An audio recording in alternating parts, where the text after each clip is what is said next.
नमस्कार दोस्तों, welcome back to your own channel Adhishthan commerce classes. आज के वीडियो का हमारा सब्जेक्ट है secretarial practice, third chapter issue of shares. आज के वीडियो में हम टॉपिक कवर करेंगे call on shares, forfeiture of shares and surrender of shares. तो चलिए फटाफट स्टार्ट करते हैं आज के वीडियो को। First concept, colon shares.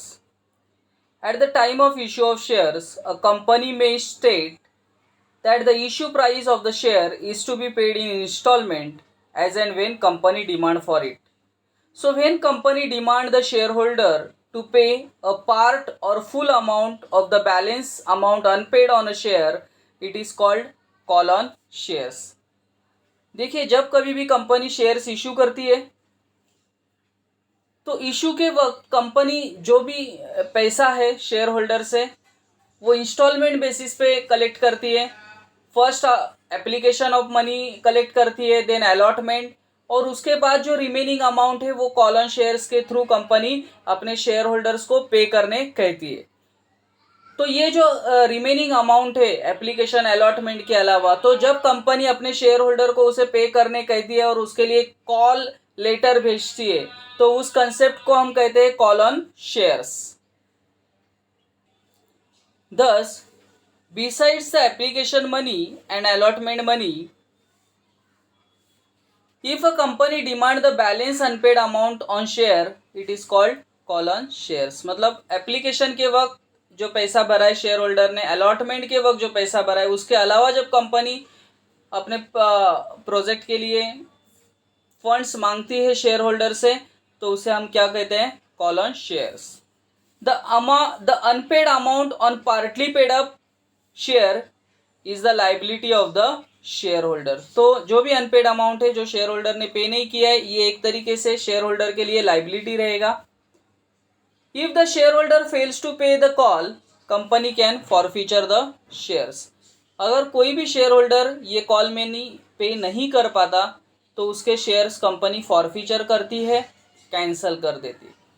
Call can be made only by the board of director in the interest of company. तो ये कॉल मनी बुलाने का जो अधिकार है ये बोर्ड ऑफ डायरेक्टर्स के पास है। कंपनी हैज़ टू सेंड, इसके लिए कंपनी को कॉल लेटर या नोटिस भेजना पड़ेगा शेयर होल्डर को, asking them to pay the call money and give the minimum 14 days notice to pay the call money. तो मिनिमम 14 दिन का एक नोटिस शेयर होल्डर्स को भेजना पड़ेगा कि जो भी आपका रिमेनिंग अमाउंट है, कॉल मनी है, वो आप पे कीजिए। ऐसा एक नोटिस कंपनी अपने शेयर होल्डर्स को भेजती है। No call can be made for more than 25% of the nominal value of share. तो जो भी कॉल मनी होगा वो 25% of the nominal value of shares होगा। The gap between two call should not be less than 1 month from the date of fix the payment of last preceding call. तो दो call के बीच में minimum 1 महीने का तो पीरियड इंटरवल होना चाहिए, गैप होना चाहिए।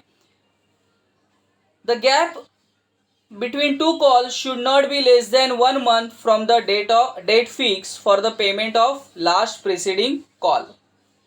The rules and procedure to make a call is given in the company's article of association. तो इससे रिलेटेड, कॉल ऑन शेयर से रिलेटेड जो भी रूल्स है ये आर्टिकल ऑफ एसोसिएशन में पढ़ने मिलते हैं।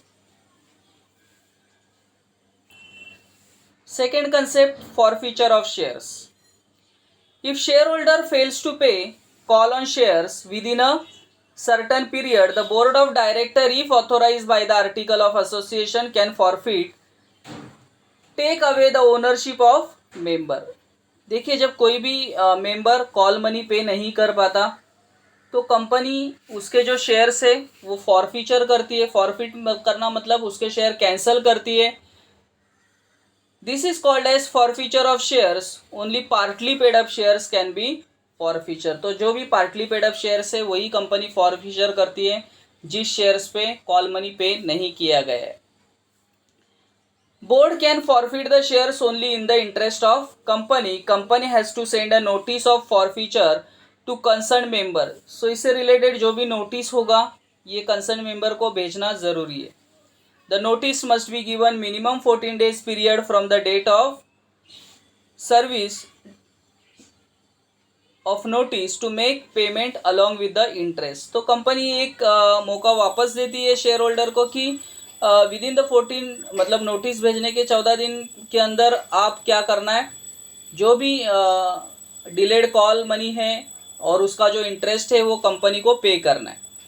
अगर नहीं किया तो कंपनी उसको कैंसिल कर देती है। अ कंपनी कैन री इशू द फॉरफिटेड शेयर्स। देखिए, जो मेंबर्स के जो शेयर होल्डर के शेयर कैंसिल करती है कंपनी, फॉरफीचर करती है, वो शेयर्स किसी दूसरे पर्सन को री इशू किया जाता है।